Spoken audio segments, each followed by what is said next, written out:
예, 시편입니다.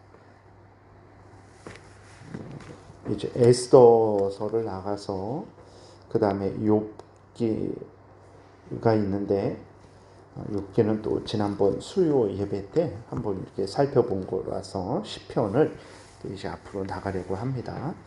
시편 1편 1절부터 6절입니다. 우리 교독하겠습니다.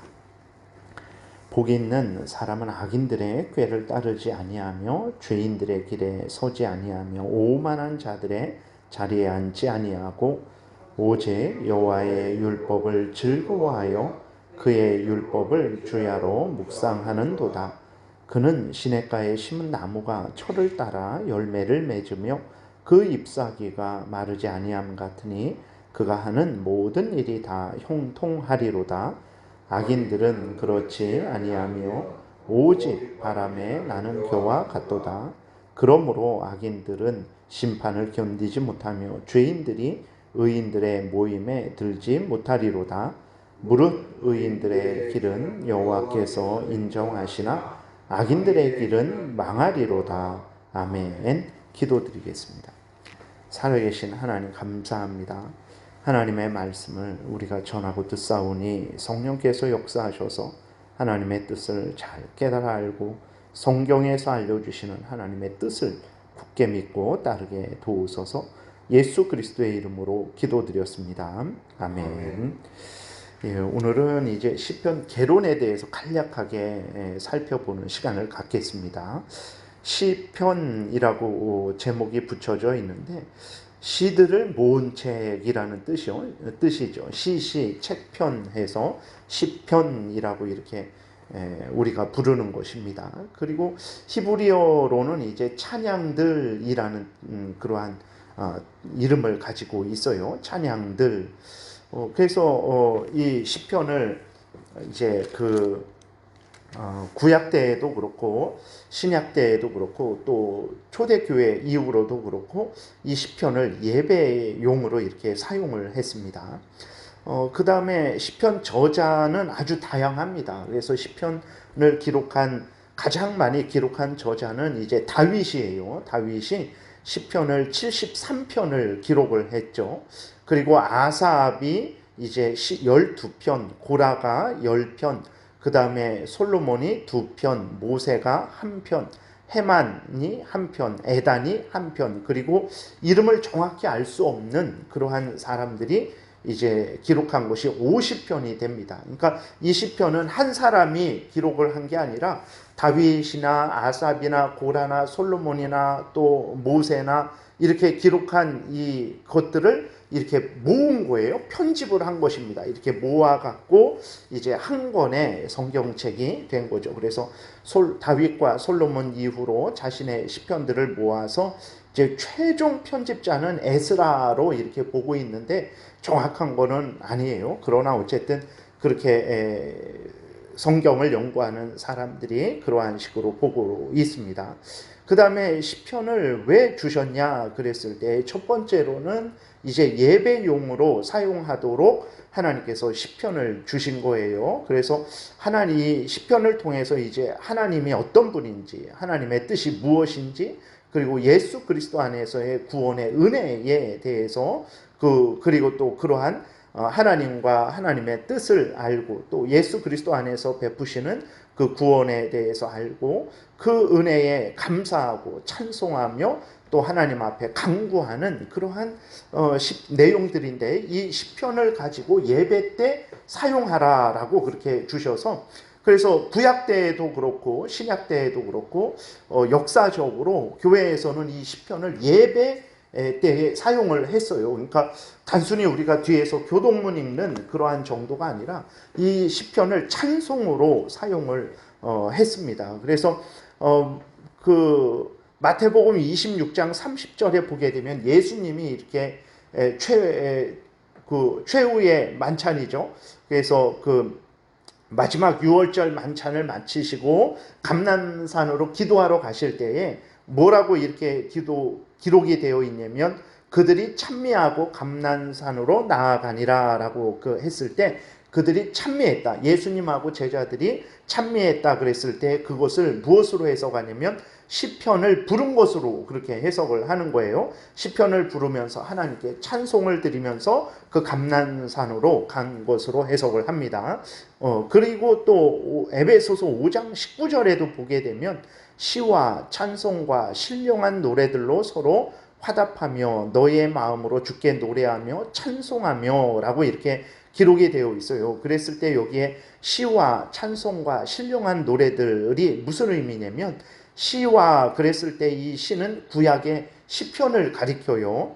그 다음에 예배 때에 그러니까 시를 가지고 찬송해라 라고 그랬을 때에 그것은 시편을 가지고 찬송해라 라는 그러한 의미이고, 그 다음에 시와 찬송 그랬을 때 이 찬송은 신약에 나타난 하나님과 그리스도에 대한 찬송을 말을 하는 것이거든요. 그러니까 우리들이 오늘날에 잘 이해가 안 되는 것은, 오늘날은 우리가 찬송가라는 책이 있잖아요. 그 찬송가를 불러요. 근데 그 찬송가 중에 이제 그 내용을 자세히 이렇게 보게 되면 시편에다가 그냥 곡을 붙인 것들이 있어요. 시편에다가 곡을 붙인 것들이 있는데, 우리나라에서는 이 시편이 장로교가 처음 들어왔을 때에 장로교는 주로 시편을 위주로 그렇게 찬송을 했는데, 그 감리교랑 또 이렇게 그 서로 연합하는 활동 중에 일반적인 찬송이 많이 들어왔습니다. 그래서 우리 장로교도 그렇고 감리교도 그렇고 뭐 성결교도 그렇고 다 모두가 이 통합 찬송가를 하나로 만들어서 사용을 하고 있잖아요. 근데 거기 그러니까 우리들이 생각할 때에는 찬송가라는 것은 예배 드릴 때에 사용하는 찬송이라는 것은 이제 사람들이 만든 것, 그것을 사용하는 것을 당연하게 생각을 하는데 그러지 않습니다. 앞에서 말씀드린 대로 이제 구약 때에 제사를 드리잖아요. 그래서 그들이 그 찬양대도 있었잖아요. 그랬을 때 그들이 어떤 찬송을 불렀냐 그랬을 때에 그것은 바로 시편을 불른 거예요.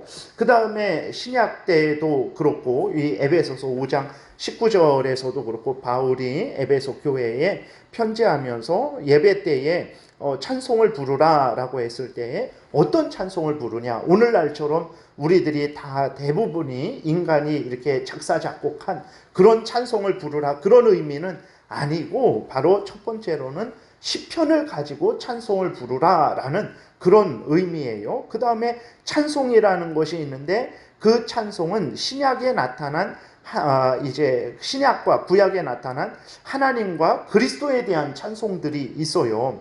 그래서 예를 들어서 이제 누가복음 1장에도 보게 되면 마리아가 하나님을 찬송하는 게 있어요. 그러한 부분을, 그러니까 하나님을 찬송하는 그런 부분을 가지고 와서 예배 때에 찬송을 하는 거예요. 찬송으로 사용을 하는 거죠.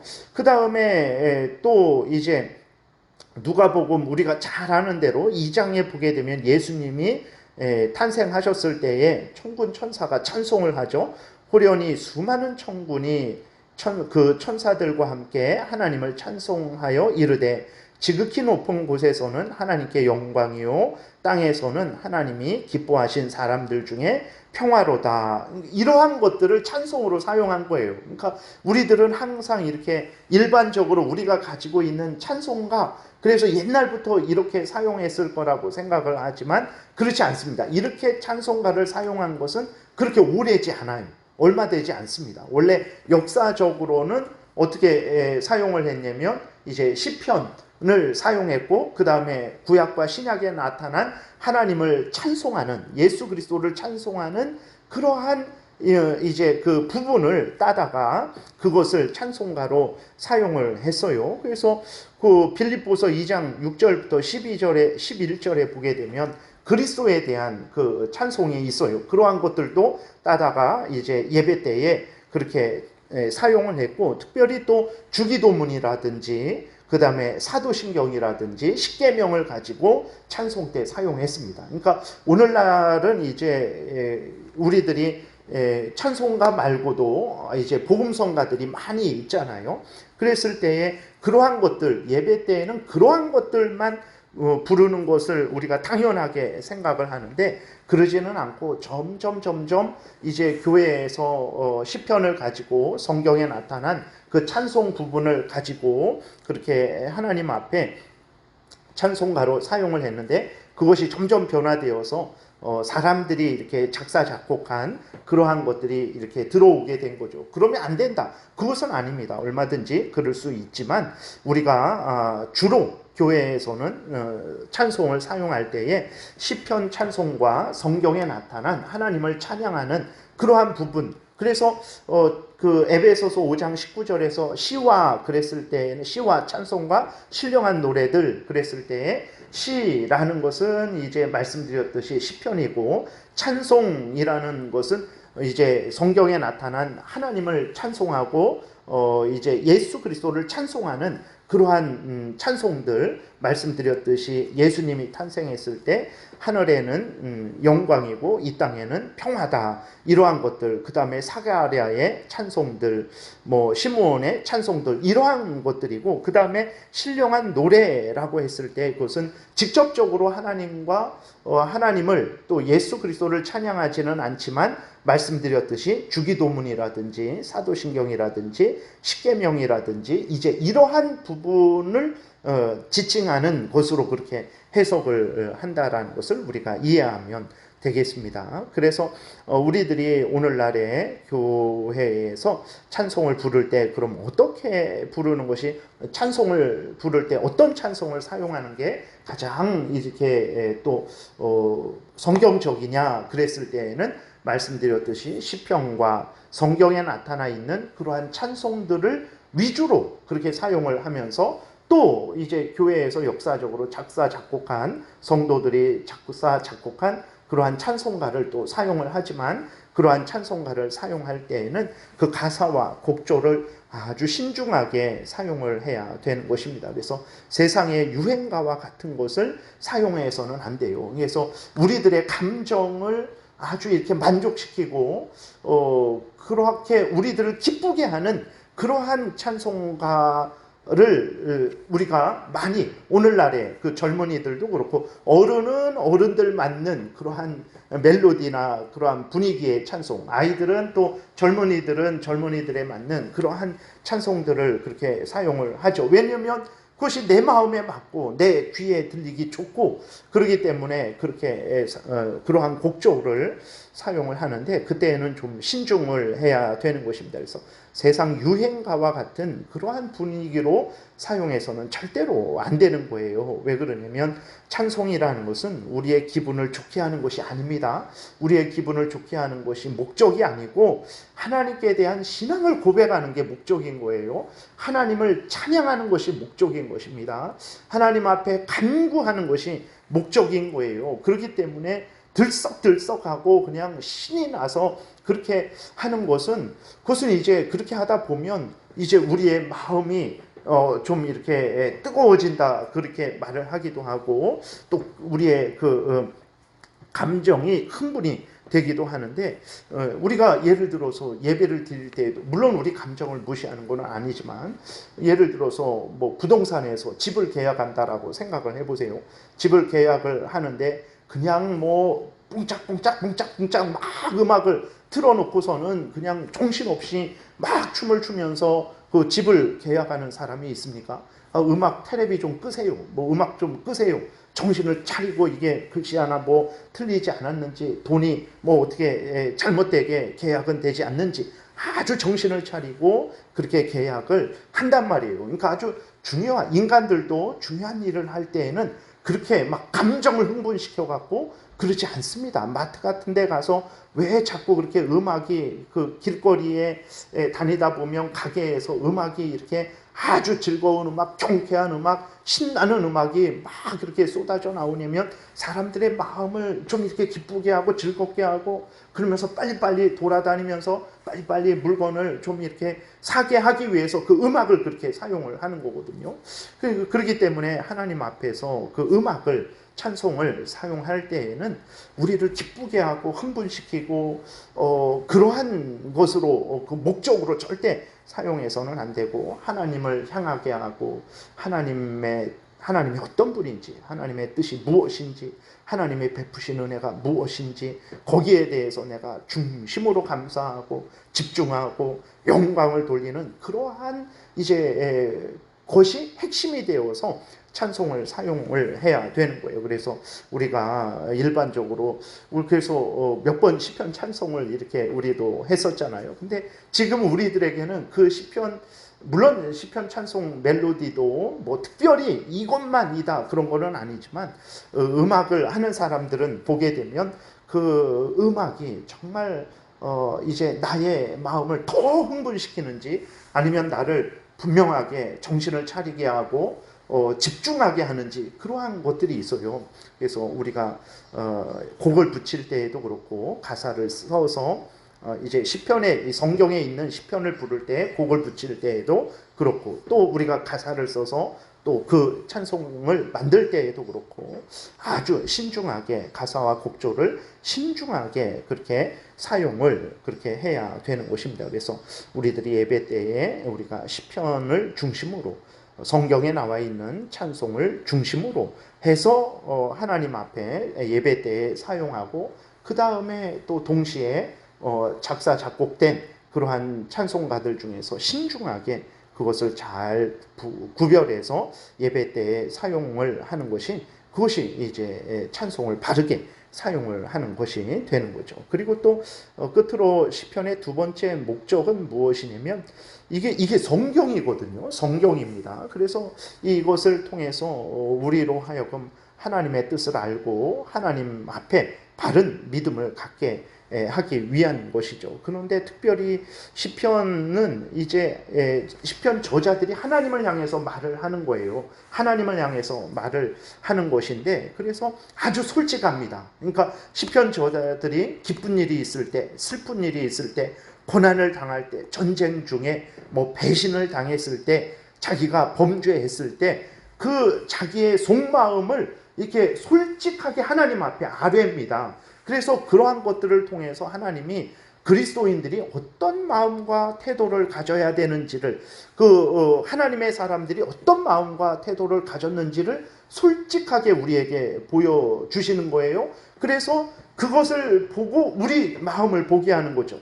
그래서 우리가 고난을 당했을 때, 뭐 예를 들어서 범죄했을 때, 아니면 기쁜 일이 있을 때, 그렇게 했을 때 우리가 어떤 마음과 태도를 가져야 되는지를 시편을 통해서 우리를 돌아보게 하는 거죠. 그래서 우리들이 잘못된 마음과 그러한 태도를 가졌으면 이제 우리 중심을 회개하게 하는 것이고 하나님을 향해서 바른 믿음, 감사, 인내, 소망, 용서, 찬양을 하게 하려고 이제 이 시편을 우리에게 주신 거죠. 그래서 시편은 아주 그 시편 하나님의 백성들의 솔직한 마음을 우리가 볼 수 있는 거예요. 그래서 그러한 그 마음 중심을 보면서 우리도 그러한 마음 중심 중에 잘못된 것이 있을 때 살펴봐서 회개하고 또 올바른 그러한 것을 기준으로 해서 우리도 올바른 그러한 마음을 가지고 하나님을 중심으로 섬기게 하려고 이러한 시편을 우리에게 주셨다라는 것에 대해서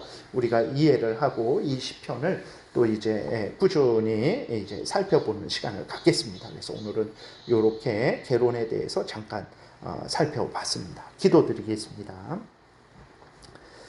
살아계신 하나님 아버지 감사합니다. 하나님 아버지께서 우리에게 성경을 주실 때 왜 이 성경을 주셨는지 우리가 잘 살피게 도우시고 하나님께서 성경을 주신 목적대로 우리가 올바르게 사용하는 은혜를 내려주시기를 간절히 간구하고 원합니다. 살아계신 하나님 항상 신앙생활을 할 때에 내 기분대로, 내 좋은 대로, 내 하고 싶은 대로 신앙생활하는 것이 아니라 성경에서 하나님께서 우리에게 알려주신 대로 하나님이 예배 드릴 때에 어떠한 마음과 태도로 우리에게 예배 드리라고 하셨는지를 잘 살펴서 범사에 하나님을 섬기는 복된 신앙생활하는 우리가 되게 도우소서 감사드리고 예수 그리스도의 이름으로 기도드렸습니다. 아멘. 하늘에 계신 우리 아버지요, 이름이 거룩히 여겨